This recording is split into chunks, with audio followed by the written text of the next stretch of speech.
विद्यार्थियों, आज हम खिलाफत आंदोलन के बारे में बात करेंगे।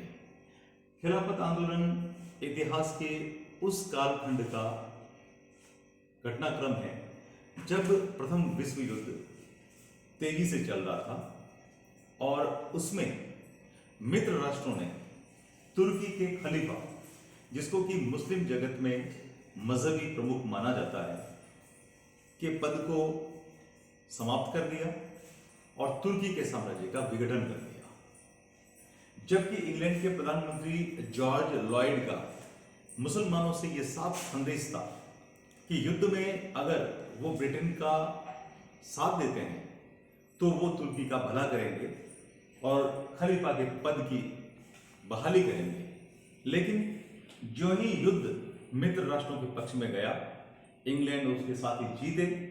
जीतने के बाद इंग्लैंड अपने वादे से मुकर गया और उन्होंने तुर्की का बंटवारा कर दिया। इससे मुस्लिम समाज बहुत नाराज हुआ और जिसकी प्रतिक्रिया पूरे विश्व में हुई।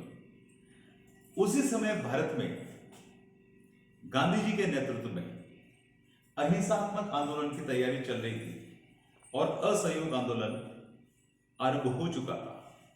इस आंदोलन का फायदा उठाते हुए भारत के तत्कालीन प्रमुख राजनीतिक नेता, जिसमें हजरत मोहानी, मोहम्मद अली, मौलाना आजाद आदि ने गांधी जी से मिलकर यह अनुरोध किया कि कांग्रेस अगर मुसलमानों के हक की बात के लिए अगर उनका सहयोग करती है तो मुस्लिम भारत के स्वाधीनता संघर्ष में गांधी जी के साथ असहयोग आंदोलन में कंधे से कंधा मिलाकर लड़ेंगे।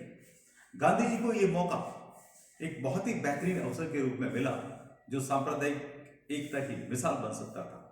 इसलिए गांधी जी ने इस बात को स्वीकार किया और खिलाफत और असहयोग आंदोलन साथ चले। लेकिन ये सारी चीजें जब बहुत अच्छी सफलतापूर्वक चल रही थी, लेकिन ये पूरा मामला तब अप्रासंगिक बन जाता है जब तुर्की में खुद एक धार्मिक क्रांति हो गई, जिसके अगुआ मुस्तफा कमाल अतातुर्क, जिनको कि कमाल पाशा कहा जाता है, उनके नेतृत्व में एक धार्मिक क्रांति हुई जिन्होंने खलीफा के पद को ही समाप्त कर दिया और इटली को एक सेकुलर नेशन के रूप में, एक धर्मनिरपेक्ष राष्ट्र के रूप में उन्होंने मान्यता दे दी और अधिकांश मुस्लिम हैं वो इस आंदोलन से अलग हो गए और ये आंदोलन इसी तरह से समाप्त हो गया।